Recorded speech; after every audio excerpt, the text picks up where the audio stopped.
Welcome back to Walk Through the Word. We are taking a major turn in events in the books of the minor prophets. So far, the prophets have written about Babylonian captivity.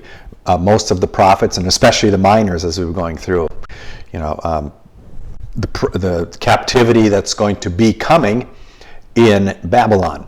But now we get to Haggai, Zechariah, and Malachi, and those are written after the return from captivity. So it's just a major turn for the children of Israel as they're now back to Judah after the time of captivity. Haggai and Zechariah were contemporaries. They prophesied at the same time and during the return from captivity and the rebuilding of Jerusalem and the temple, which we'll get into. Haggai, very short book, 2 chapters, probably takes you, 5-6 minutes to read it. So I encourage you to do that, of course. The book Haggai takes its name from Chapter 1, verse 1. In the 2nd year of Darius the king, in the 6th month, in the 1st day of the month, came the word of the Lord by Haggai the prophet unto Zerubbabel the son of Shealtiel, governor of Judah, and to Joshua the son of Josedek the high priest, saying. Okay, there is Haggai. Okay, Haggai is quoted one time, chapter 2, verse 6. For thus saith the Lord of hosts, yet once it is a little while, and I will shake the heavens and the earth and the sea and the dry land. This is quoted in Hebrews chapter 12, verse 26. Yet once more I shake not the earth only, but also heaven. So he is quoted, but he is never mentioned by name in the Hebrew epistle. It doesn't say Haggai the prophet, but with the modern technology that we have nowadays, we can go back and forth and do all these cross-references and find out that, yes, that comes from the book of Haggai. So he's quoted one time there in Hebrews chapter 12, verse 26. Who is Haggai? Don't know anything about him. His name means festive or festival, so some commentators believe that he was born during a major Jewish festival and therefore given the name of festival or festive. And this would have most likely been born during the captivity in Babylon, being they were 70 years in Babylon. He would have most likely been born during that time. Haggai is mentioned, as I said, rebuilding of the temple. He's mentioned in Ezra chapter 5 as well as Ezra chapter 6 verse 14. Ezra chapter 5 verse 1. Then the prophets Haggai the prophet and Zechariah the son of Iddo prophesied unto the Jews that were in Judah and Jerusalem in the name of the God of Israel, even unto them. Here's this link that we have between Haggai and Zechariah, prophesying to the children of Judah after the return of Jeremiah. So Haggai is in there at the time of Ezra, Nehemiah, and Esther, chronologically. Okay, it's just during the captivity, as Esther would be during the captivity, and then directly after, which would be Ezra and Nehemiah. Ezra rebuilding the temple, Nehemiah rebuilding the city walls. And also in 6:14 of Ezra, we read, the elders of the Jews builded, and they prospered through the prophesying of Haggai the prophet and Zechariah the son of Iddo. Puts them there together, Haggai and Zechariah, two co-prophets during the time of the rebuilding of the temple in Jerusalem. So he was undoubtedly of the age that he could have been born before the captivity, but that would have made him a very old man. If he was born before the captivity and now he was the age of being a prophet and the time of the return, he'd have to be at least 70 years old, which was pushing it probably for the age of the people at that point in time. So most believe that he was born during the captivity in Babylon and then prophesied, came back, probably returned under the leadership of Zerubbabel, as we read there in chapter 1, verse 1, Zerubbabel leading the captives back to, the exiles back to Judah.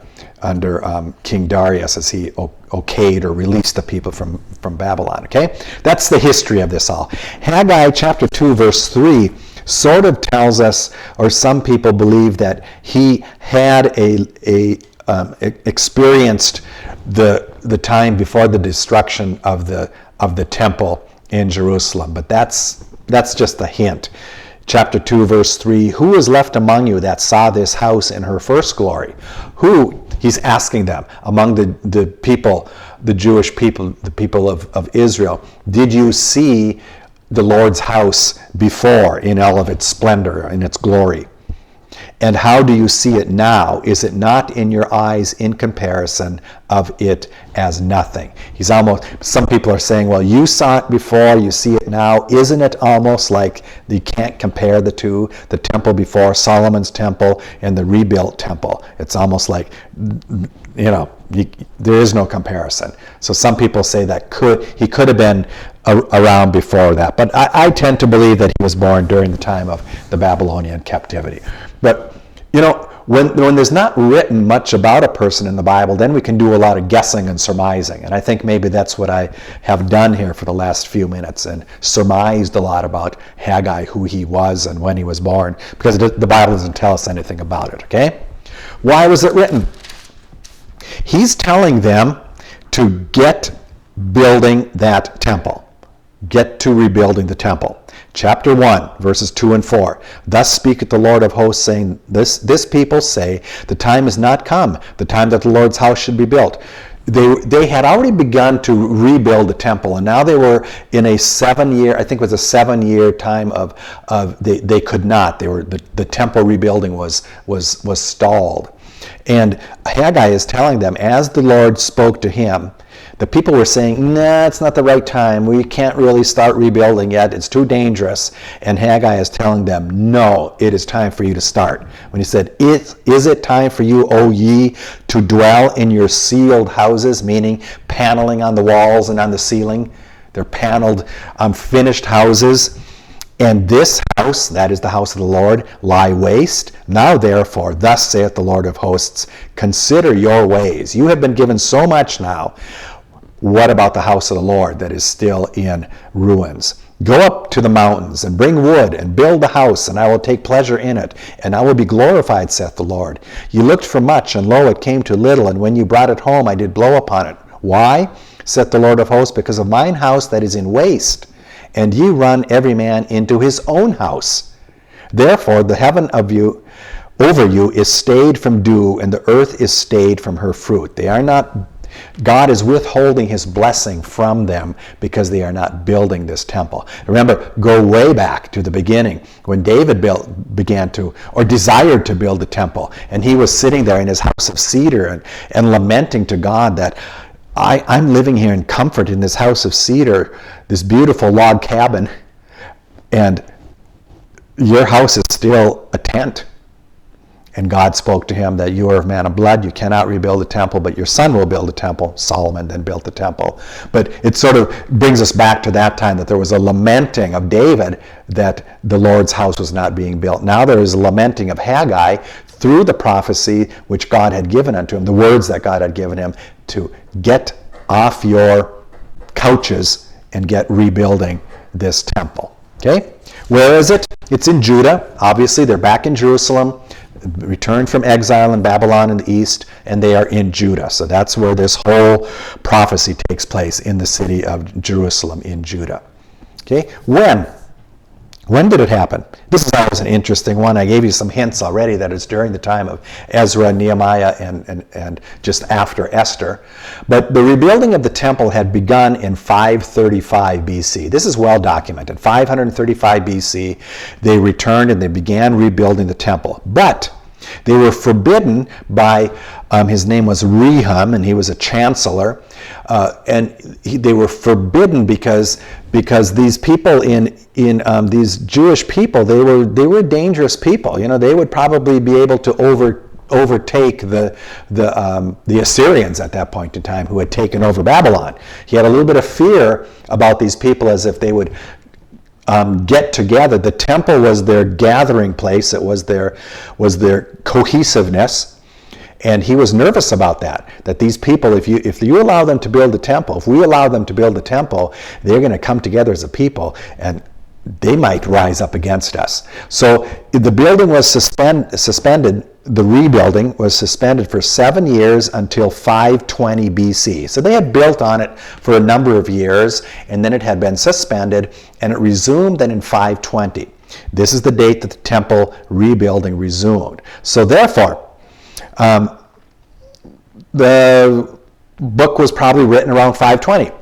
520, Edwin Reese, Chronological Bible, actually puts the writing of Haggai as 521 because he said, get building on this, and it resumed in 520. The Lutheran Study Bible, the King James Study Bible that I have, label it as 520. That is, prophecy was in 520, and they immediately began to build the temple. So 521, 520 BC. Short time. It only lasted 3 months from the beginning in the second year of Darius the king, in the 6th month, in the 1st day of the month. And then we go to chapter 2, verse 10, and it says in the 4 and 20th day of the 9th month. So exactly 3 month period of time is when this prophecy took place. Okay? Very short period of time. What's it all about?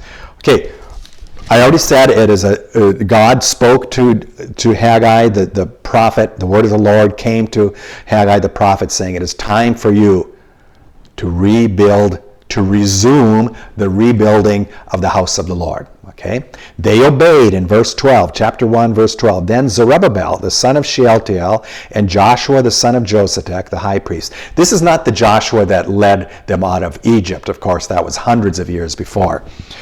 This is a different Joshua. With all the remnant of the people obeyed the voice of the Lord their God and the words of Haggai the prophet, as the Lord their God had sent him, and the people did fear before the Lord. In verse 14, the Lord stirred up the spirit of Zerubbabel, the son of Shealtiel, governor of Judah, and the spirit of Joshua, the son of Josadak, the high priest, and the spirit of all the remnants of the people, and they came and did work in the house of the Lord of hosts, their God. And this is when they began, the 4 and 20th day of the 6th month, in the 2nd year of Darius the king. Okay? The glory of the Lord, it says the glory of the new temple is going to surpass the glory of Solomon's temple. And that's in chapter 2, the first 9 verses. They had already begun to rebuild, and then God tells them that the glory of the rebuilt temple will excel the glory of Solomon's temple. Okay? Chapter 2, verse 3. Who is left among you that saw your house in your first glory? Remember, I already read this. And how do you see it now? Is it not in your eyes in comparison of it as nothing? Zechariah, as I already said, it is a I'm just going to go there.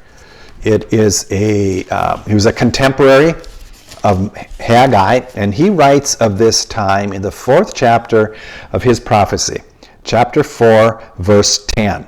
Begins with this. For who hath despised the day of small things?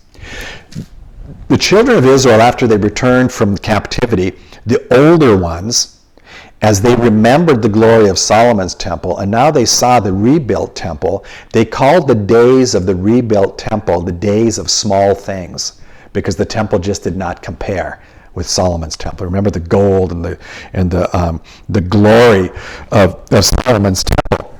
But God tells them in chapter 2, verse 9 of Haggai, the glory of this latter house shall be greater than of the former, saith the Lord of hosts. And in this place I will give peace, saith the Lord of hosts. Now God is telling them that the glory of the latter house is greater than the former, even though they looked at the latter and saw that it was smaller, not as glorious as the original temple, Solomon's temple.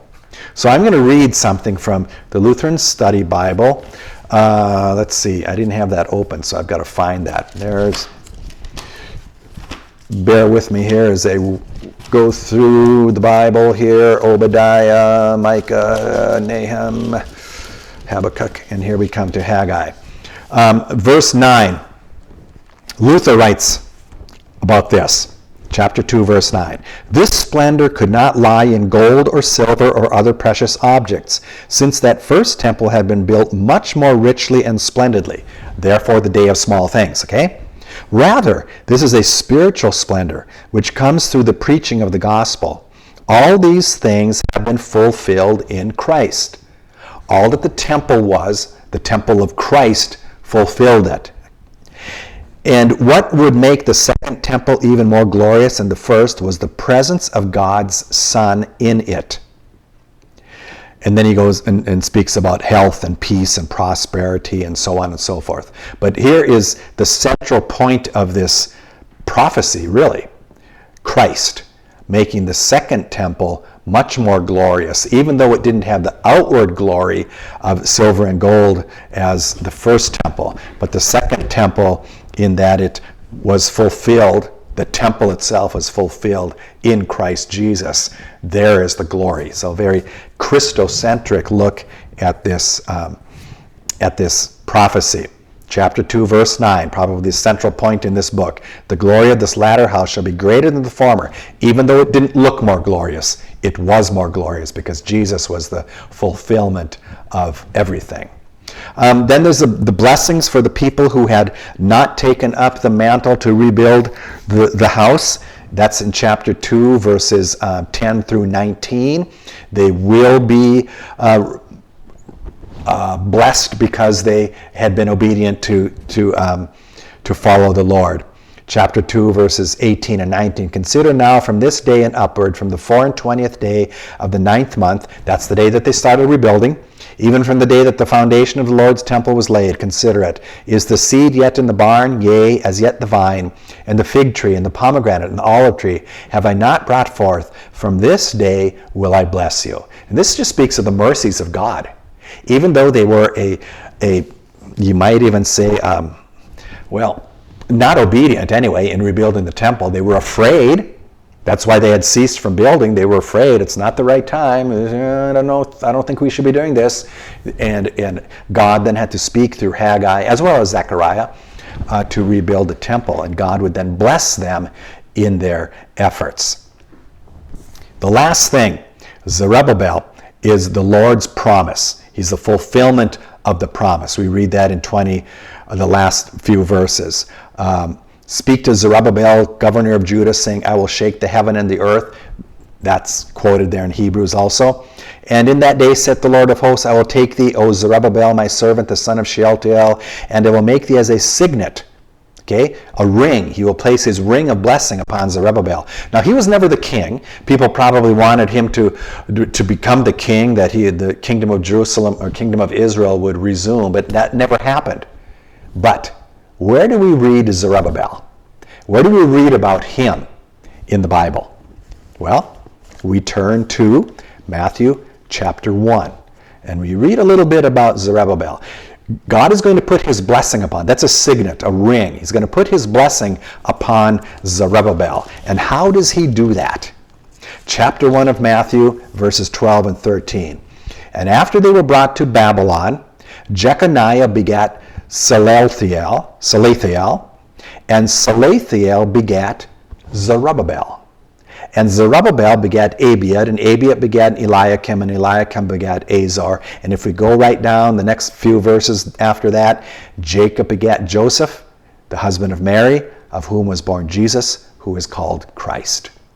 God is going to bless his people and all people through Zerubbabel as he puts his ring, his signet, the ring of blessing upon Zerubbabel, in that in the same manner as he spoke to Abraham, that in thee shall all the nations of the world be blessed. And we can say in Zerubbabel, because he was noted there as a descendant, or in this lineage of genealogy of Jesus Christ. So that's Haggai. Next we go to the longer book, Zechariah, and we only have 2 books left in the Old Testament. So may God richly bless you in Jesus Christ our Lord. God's peace to all.